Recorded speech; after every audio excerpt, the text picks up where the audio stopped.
There's a guy by the name Chesley Sullenberger. I don't know how to pronounce his name. But on January 15, 2009, um, siya po isang piloto, no? And he was flying US Airways, Flight 1549. Yan po yung kanyang minamaneho na eroplano. And nung pag-take off ng eroplano, alam niyo yung mga tropa ng mga ibon, grupo-grupo, no ho, sumampa po yan sa eroplano, pumasok dun sa parang LSC, no? And suddenly, alright, nag-shutdown yung dalawang makina. So, the plane suddenly had no power. So, itong si Captain Sally, meron lang siyang mga ilang segundo para mag-decide kasi kaka-take off lang eh. He calmly told the air traffic control. Alam niyo yung air traffic control? Kung dito meron tayong traffic light, mga traffic enforcer, meron ding traffic control. May traffic din kasi sa Himpapawid. So tinawagan niya yun at sinabi niya very calmly, sabi niya, we're gonna be in the Yudson. No? So hindi ko alam kung saan yung Yudson, pero ang sabi niya lang, guide us as we go there. So he guided the powerless plane safely onto the river.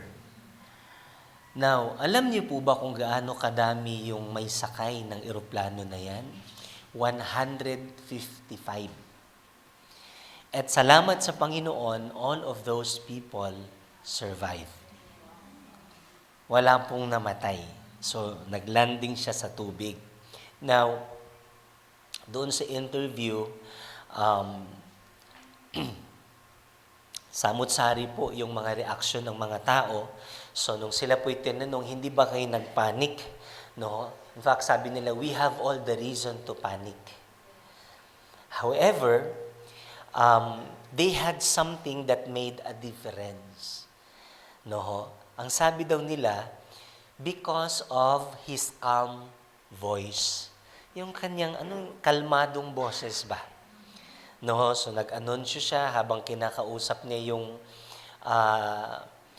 air traffic control, kalmado lang. And because of that, no, they could hear the captain speaking with confidence and control. So his calmness did not change the situation immediately, but it gave people confidence that someone knew what to do. Yung calmness ba, no? Yung pagkakalmado ng kanyang pagpananalita, yan po'y nagbigay ng confidence ng kanyang mga pasahero na alam niya ang kanyang ginagawa. Minsan sa buhay natin, kung sino yung maingay, yun yung walang alam eh.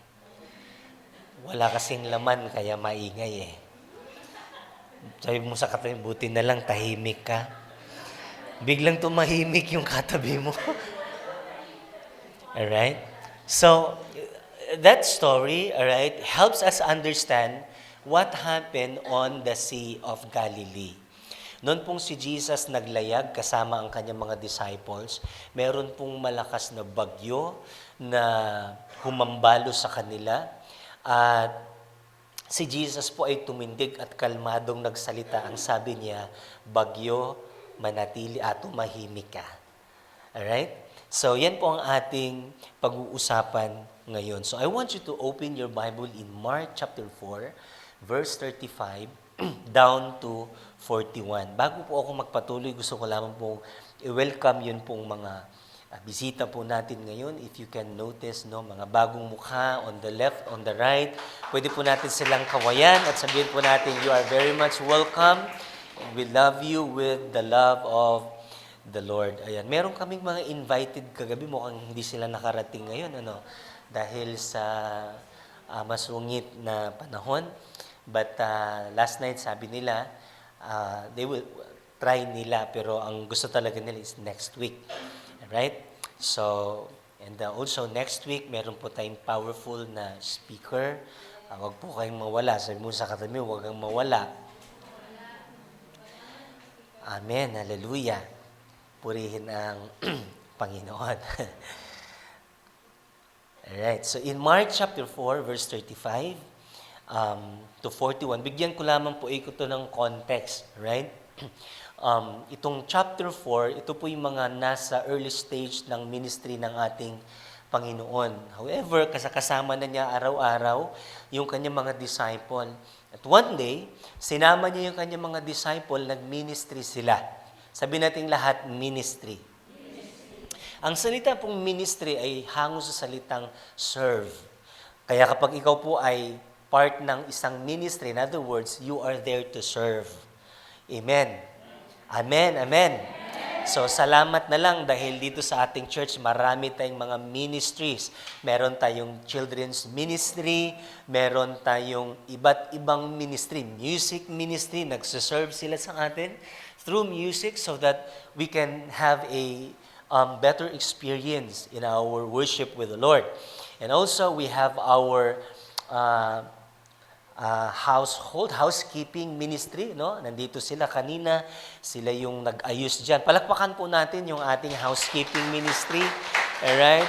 Of course, we have our 5-star ministry. Kasama na po dyan yung ating Martha, yung nag-aasikaso sa atin ng kape, tinapay, no? Talagang grabe po ang mga to. Din yung nagta-traffic natin. Yung taga-kamay natin dyan, minsan dire-diretso kayo, gumaganon sila ng kamay, nilalagpasan nyo lang. Ilang beses na yung natisod sa inyo, pero tiniis lang nila dahil mahal nila kayo. Amen. Iba dyan, di namamansin, parang walang nakikitang tao eh. Alright? So, thank God, we have these various kinds of ministries in our church. Alright? And we have also our dance ministry. Mukhang hindi sila nakasayaw kanina. Mukhang madulas yung ating sahig. And praise the Lord, marami pa po tayong mga ministry na magbubukas sa ating church. Now, sila po sinama ng ating Panginoon para mag-ministry. According to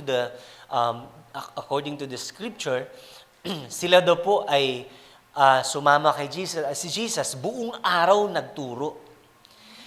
You can see, if you can backread, no, na si Jesus nagturo, dyan niya tinuro, yun pong about the different kinds of soil, yun pong about the principles of seed, and then nagpagaling si Jesus diyan ng mga may sakit. Tapos nagpalayas ng mga demonyo. So prior to that, ang dami ng himala ni Jesus na ginawa. May mga nademonyohan, pinagaling, pinalaya ng Panginoon, may mga sakit, pinagaling ng Diyos, nagpakain siya. So ang dami ng mga himala actually nangyari. Tapos ngayon, sama-sama sila ngayon dyan, and Jesus was ministering to the needy people. According to the Bible, Jesus was so tired. Alright? He was so tired. And in verse 35, sabi dyan, when evening came, He said to His disciples, ano din sabi niya? Let us go over to the other side. Leaving the crowd behind, they took Him along, just as He was. Kung may Bible kayo na physical Bible, guhitan niyo po yung dalawang sentence, let us go over to the other side. Balikan natin yan mamaya. And then the next one is, just as He was in the boat. Pag binasa niyo po yan sa ibang translation, sabi niya, tulad ng kanyang dating pwesto. Si Jesus daw, meron siyang pwesto sa particular na bangka na yon. Parang kayo, every Sunday, meron kayong pwestong inuupuan eh. Pagka may nakaupo na kagad sa pwesto niyo, naiinis pa kayo eh. Amen. Pero to be honest with you, most churches, no, may mga ganon. May komportable ka sa area na yan. Amen. And si Jesus, meron siyang spot sa bangka. Kahit napakaliit lang ng bangka, pero meron siyang spasyo doon. Now, there were also other boats with Him. And verse 37, a furious storm came up, and the waves broke over the boat so that it was nearly swamped. No? um, malapit nang mapuno ang kanilang bangka sa dami ng tubig. Alright? Now, bago ko lang ituloy, gusto kong bigyan ng vivid picture, no, yung part na yan na a furious squall or storm came up and the waves broke over the boat so that it was nearly filled or swamped. Kung titignan mo siya, napakasimple ng kwento, pero if you try to put yourselves in that situation, you might notice a commotion. Sa sitwasyon na yun, yung commotion ba, yung kasikas. Tama ba? Sa Tagalog, yung kasikas. Sa Kapampangan, kalandrakas. Nagkalandrakas ba? So, nagkaroon ng kalandrakas, nagkaroon ng kasikas, nagkaroon ng commotion. I don't know how to... Commotion yung parang everybody was rushing, natatarantahan yung isa. Sabi nung isa, Peter, Pit! Yung layag, ibaba mo. Sabi naman nung isa, sagwan! Kasi nga, nandun sila sa sitwasyon sabi naman isa, draw! Libas! Kasi napupuno na yung bangka. So everybody, nasa commotion sila. Talagang, they were so busy, right?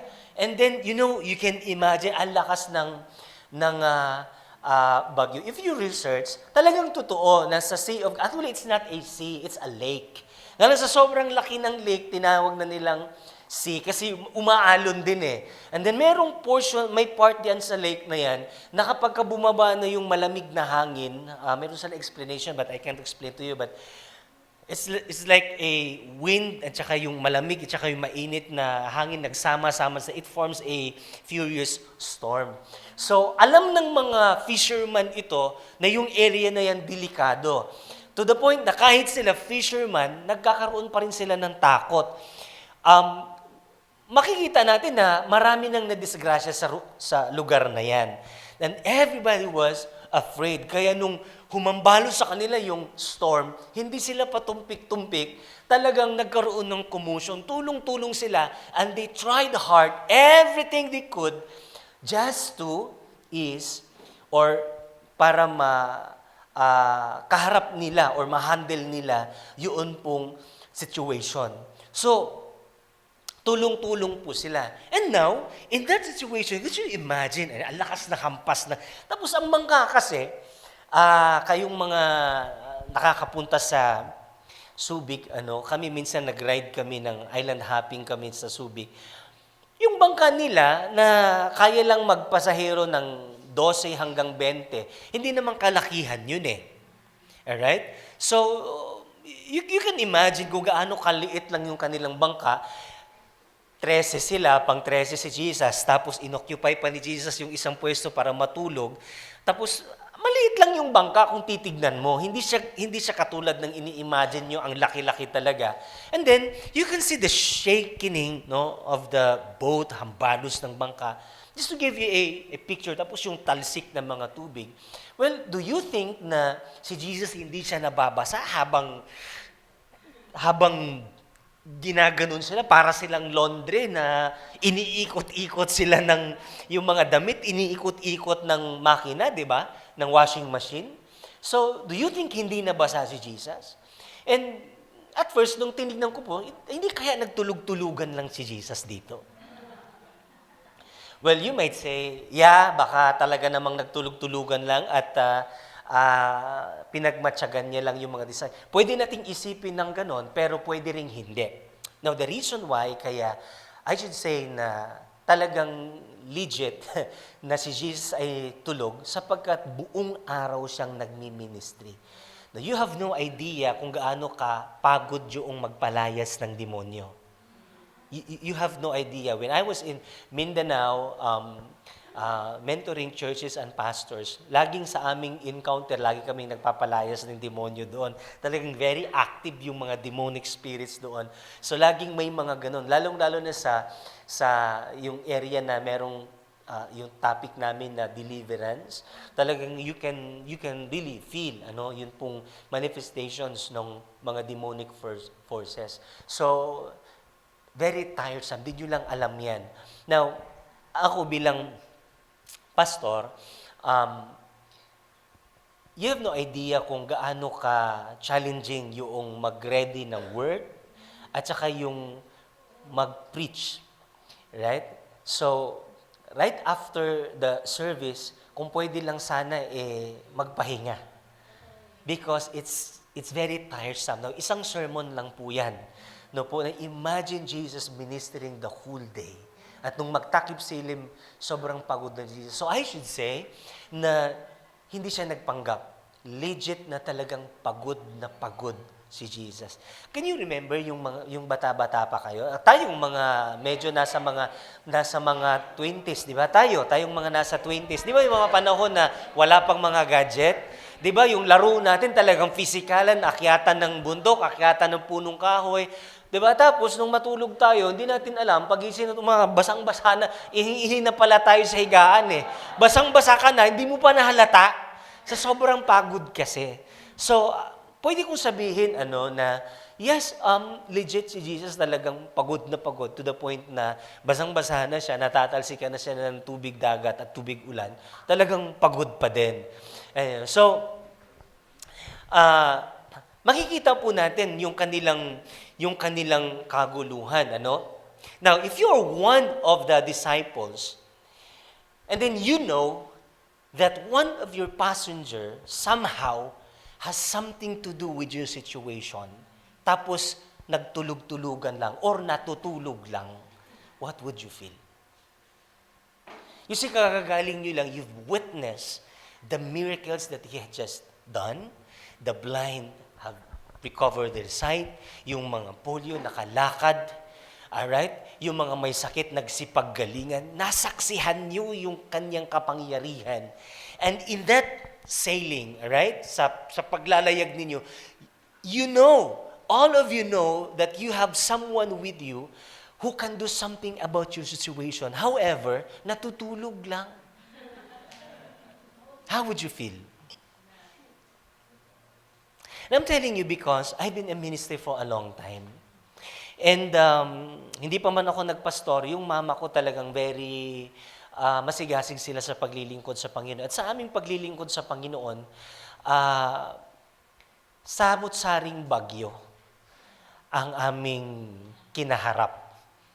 Naranasan na namin yung lahat ng bagyo. At some point of that situation, sa aming bagyong kinakaharap, minsan mapapatanong ka Lord,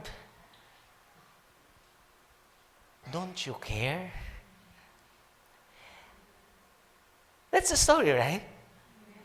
So yung mga disciples, alam nila, ito may magagawa kahit paano nga lang tulog. So ginawa nila ang kanilang magagawa, parang ikaw, lahat gagawin mo Amen ba?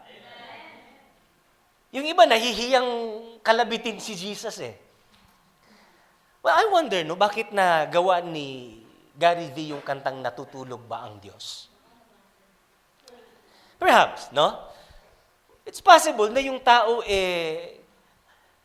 kilala niya na nandyan ang Panginoon Pero, talagang, Lord, ba't wala kang ginawa? Hindi mo babatid yung aking kalagayan? So that's what the disciples were, that's what happened here, right? They know that Jesus can do something about their situation, but Jesus was sleeping. Anong mararamdaman niyo? Of course, frustration. Ano yung frustration? How do you define frustration? When expectation is not met. So you have just witnessed how powerful Jesus, and then, ngayon sa sitwasyon, wala man lang siyang ginawa. What would you feel? Kaya ang daming mga Kristiyano, tumatalikod. Kasi ang mindset ba dahil, well, automatic kaagad may gagawin ang Panginoon. But in this case, natutulog lang si Jesus. Now, they are facing not only one storm, but two storms. The first storm is the physical storm. But the second storm is the faith storm. Merong bagyo dito sa loob nila. Anong ba itong pasahero natin? And they began to ask, like what we asked. Ito yung ating napakalaking tanong na hindi natin matanong eh. Ano ang sabi ng mga disciples? Teacher, anong ginawa nila? Ginising nila si Jesus. In their frustration, di na nila matiis. Ginising nila si Jesus. At alam niyo po, sa kanilang frustration, ito ang sabi nila kay Jesus. Teacher, don't you care if we drown? Hala ka bang paki? Nano yan sa Kapampangan? Hala kang pakilam? Wala ka bang pakialam? Tapos dinamay pa niya, Lord, if we drown? Pero sino dito yung totoo na sometimes, or dumating ka sa punto ng buhay mo, ganun na rin yung prayer mo. Lord, don't you care if I drown? So the first storm was physical, but the second storm was spiritual. Lord, akala ko ba nandiyan ka? And then, doubt begins to kick in, right? So, alright, now, yun bang lunod na lunod ka na? Lahat ginawa mo na, lahat nga yata ng santo tinawag mo na, pero wala pong nangyari. Now, most of us don't struggle to believe Jesus exists. Right? Most of us don't struggle to believe that Jesus exists. We struggle to believe that He really cares while we are the ones drowning. Karamihan sa atin, we don't struggle to believe God exists. We believe that God exists. Pero saan tayo nag-i-struggle? Does He really care? Yun bang Diyos na nag-i-exist, meron ba talaga siyang personal na malasakit sa akin? And our question is always the same. Doesn't He care if I drown? Doesn't He care if these things happen to me?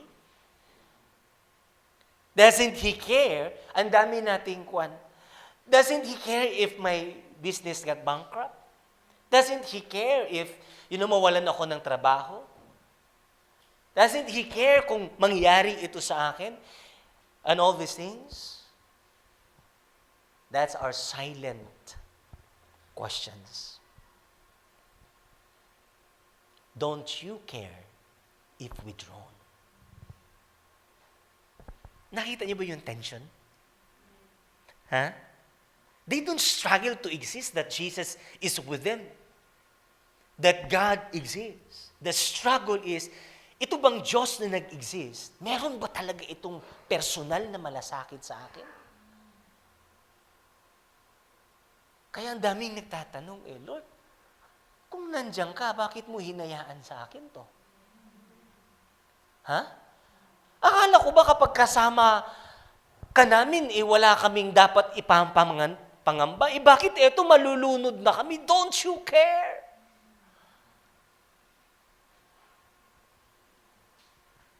Hallelujah.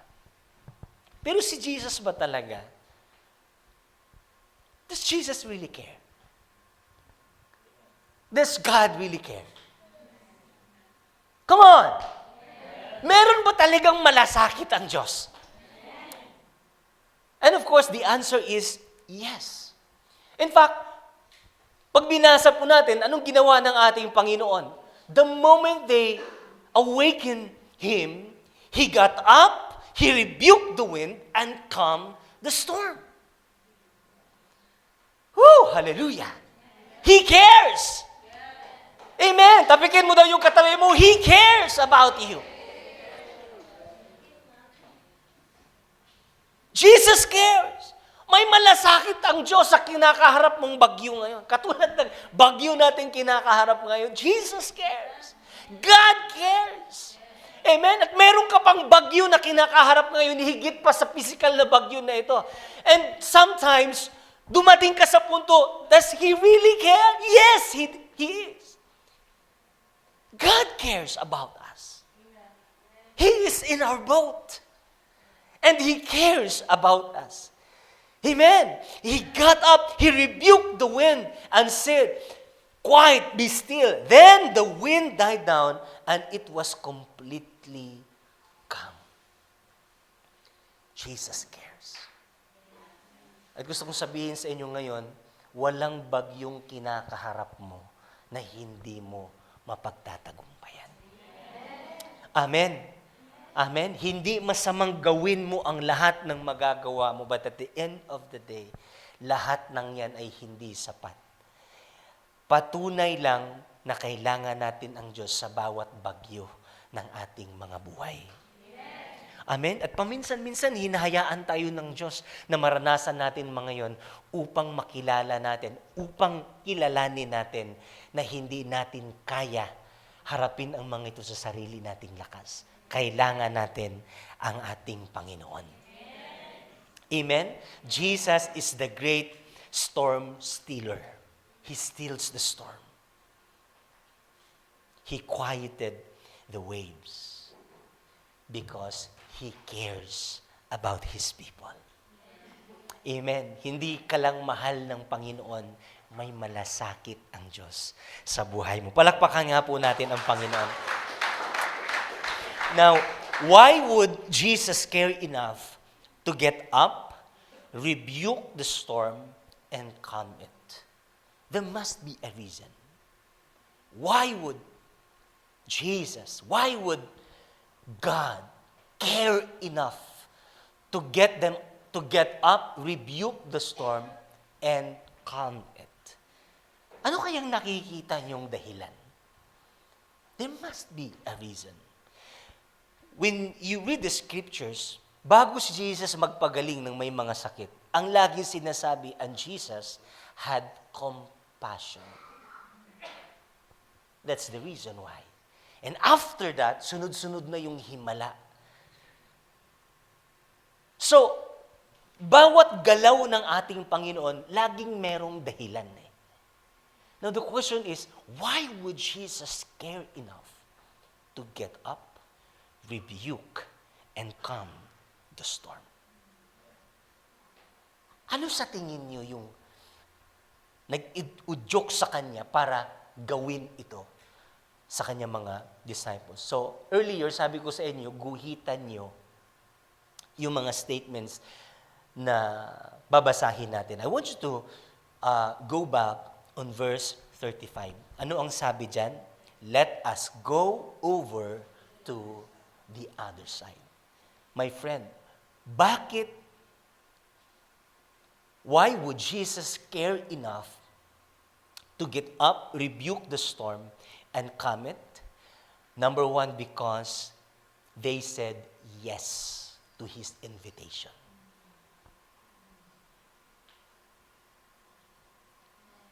They said yes to His invitation. In other words, kapag sumunod ka sa Panginoon, God's got you. Are you listening? Ha? Para ba ganito? Kapag sumama ka sa akin, sagot kita. Hallelujah! Come on! Hallelujah! God's got you, my friend. The reason why, because they said yes to His invitation in this pilgrimage. All right? Itong journey na ito with the Lord, hindi pinangako ng Panginoon, you won't be facing storms. Hindi pinangako ng Diyos na ganon. It's not a stormless pilgrimage or journey in this life. Pero ang pangako ng Diyos, kahit may bagyo, kahit lalakad ka sa tubig, kahit lalakad ka sa apoy, hindi ka masusunog, hindi ka malunod, kasi God cares enough. He cares about you. Amen. And the reason why, because you said yes to His invitation. Have you said yes? Nag-commit ka na ba kay Lord? Ha? Baka na naman kung ano-anong reklamo mo sa Panginoon, Lord, na ano yung bagyo? Bagyo na naman, ni. Pero, hindi ka pa naman nag-commit. Sabi ni Lord, gising na ako, anak, pero ala ka naman, hindi. Sa ang layo-layo, hindi ka naman sumama, nandito na kami.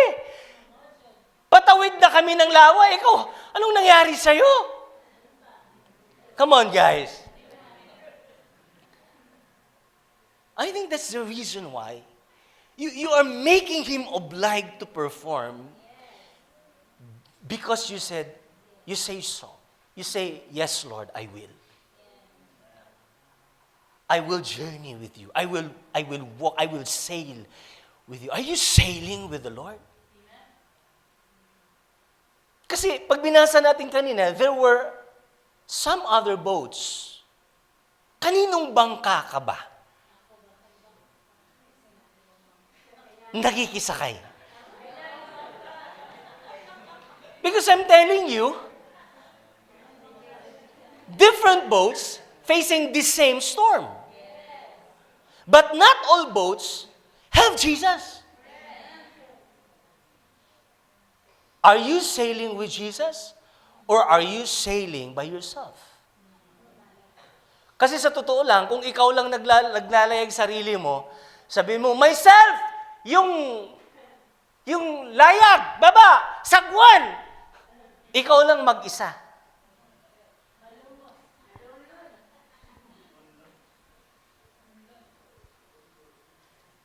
They said yes to His invitation. Now, number 2, because they let Him into their boat. Kanina sabi ko, just as He was in the boat, in that very particular boat, there were some other boats, but in that particular boat, Jesus has a spot. Meron siyang talagang spasyo. May tanong ako sa inyo, meron bang espasyo si Lord sa bangka mo? Gaano kaliit, kalaki ang pwesto ni Lord sa bangka mo? Hallelujah. And you know what? If you give Him the space, if you give Him room in your boat, in your life, makakaasa ka na merong gagawin ang Panginoon sa tuwing kumakaharap ka ng anumang bagyo. Amen? And that's the reason why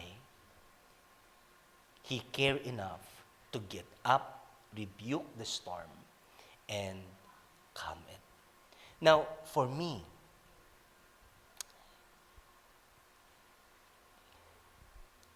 para sa akin, mas mahalaga pa, nakakaharapin ko yung bagyo, nakasama si Jesus. Kaysa wala akong kakaharapin na bagyo, na hindi ko siya kasama.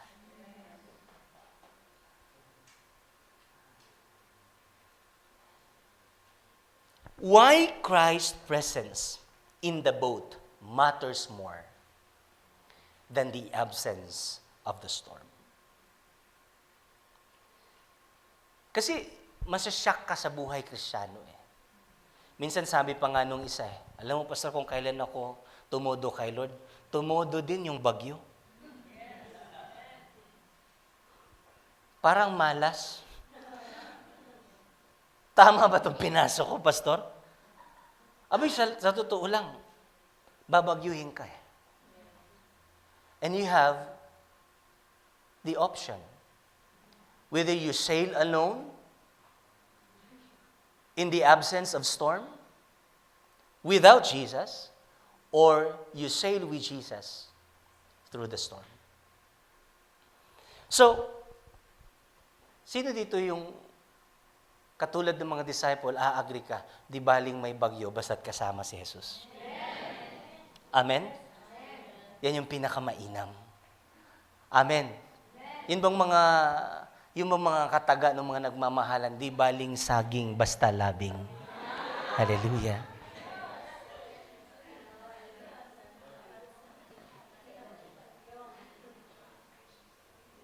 Ngayon nyo lang narinig yan? Di baling saging, basta labing. Di baling humay, basta't kanunay. Kapampangan po yun. So why Christ's presence in the boat matters more than the absence of the storm? Di ba nanonood ka ng mga Korea, K-drama, mga gano'n, mapapanood mo na pinagpalit nila yung kanilang kayamanan para lang sa tao na yan. And the same thing with us. Alright? We have the choice na piliin natin yung mga bagay na ito over the storm, over, Jesus. But, in this context, makikita po natin that Christ's presence in the boat matters more than the absence of the storm. Sino dito na tanggap mo na babagyuhin ka talaga? Amen? Ha? Amen? Ngayon lang, binagyo na naman tayo eh. Physical, literal na bagyo. Amen? But you know what? In life, there will be a storm na minsan parang give up ka talaga. Minsan merong bagyong darating sa buhay mo na minsan mapapaisip ka eh. No? Lord, nandiyan ka ba talaga? Do you really care?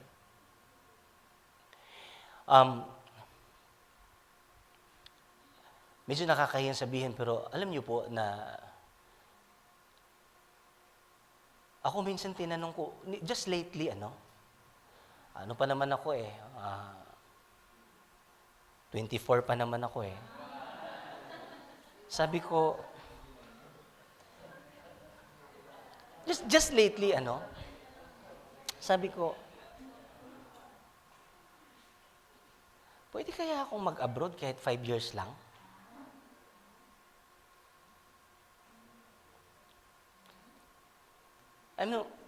You have no idea, but the storm that I am facing might be smaller than your storm or bigger than your storm, but this is my storm. Lord, pwede bang kahit 5 years lang muna para lang,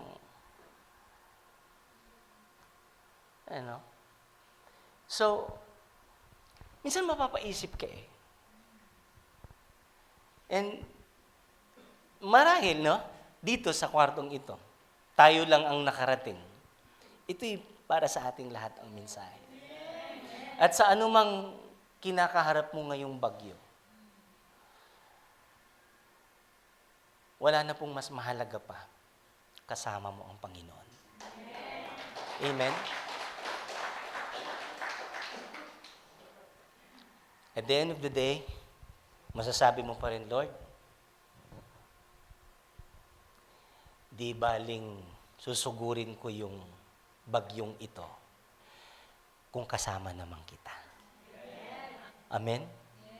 Kaysa lilipad ako sa ibabaw ng bagyo na mag-isa. So why Christ's presence in the boat matters more than the absence of the storm? Number 1, because He remains. Because He remains. You see, the storm ended, but the scripture never promises it was the last one. Yung bagyong kinakaharap mo ngayon, walang garantiya na huli na yan. Itong bagyong kinakaharap natin, ito kasing bagyo ngayon? Lolong? Nonong? Well, mga kapatid, there is no promise. God never promised that this will be the last storm to face. Amen. And the removal of the storm only lasts until the next storm. Kung i-cancel ni Lord yung storm na kinakaharap mo ngayon, it will only last until the next storm. Because storms will always come. Sa Pilipinas lang, ilang bagyo ang inaasahan natin every year. ABCD hanggang Z yan. Minsan babalik pa nga ng ABCD. Hindi pa sapat, umabot na Zenaida. Bagyo Zenaida, iikot pa uli, may ABCD pa hanggang H. Kabi namang bagyo na yan.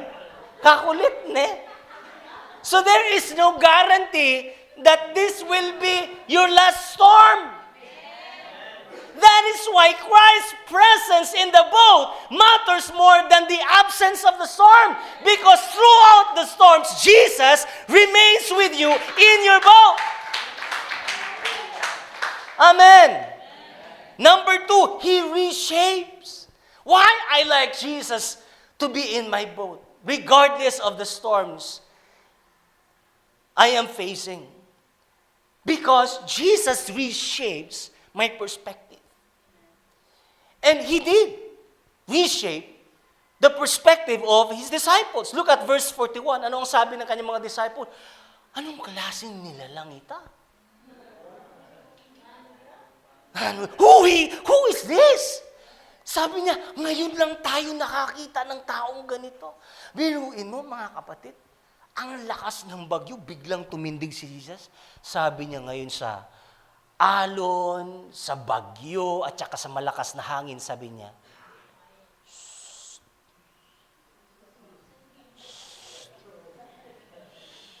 kalma lang. Hindi naman niya sinigawan yun eh. Kalmado lang. Pagbangon Jesus, tinanggal lang yung muta. Tinanggal lang yung muta eh. Sabi ko, tama na. Humpa yung sabi ng mga tao.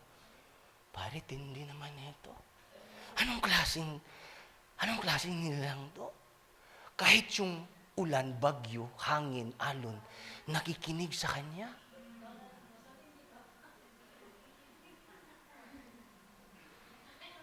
Yung katabi mas matindi pa yan sa alon eh. Sabi ni Jesus, wala. Tahan na anak, wala pa rin. Kumakayot pa rin. And you know what? It reshapes. Alright? It changes the way they think. And I praise the Lord that through the storm, ginamit ng Diyos, ni Jesus, yung bagyo na yan para makilala siya. And sometimes, itong mga bagyo na ating kinakaharap ngayon, ang purpose dyan upang lalo mong makita ang kapangyarihan ng Diyos. That the one who is in your boat is far greater than the storm you are facing. In fact, Jesus has not only authority over the storm, He walks over the storm.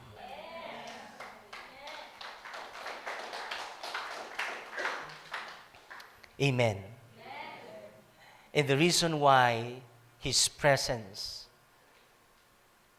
in the boat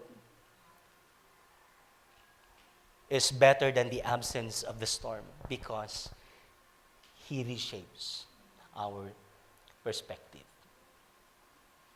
A calm lake would have taught the disciple nothing new. Kung kalmado lang yung kanilang paglalayag, wala silang matutunan.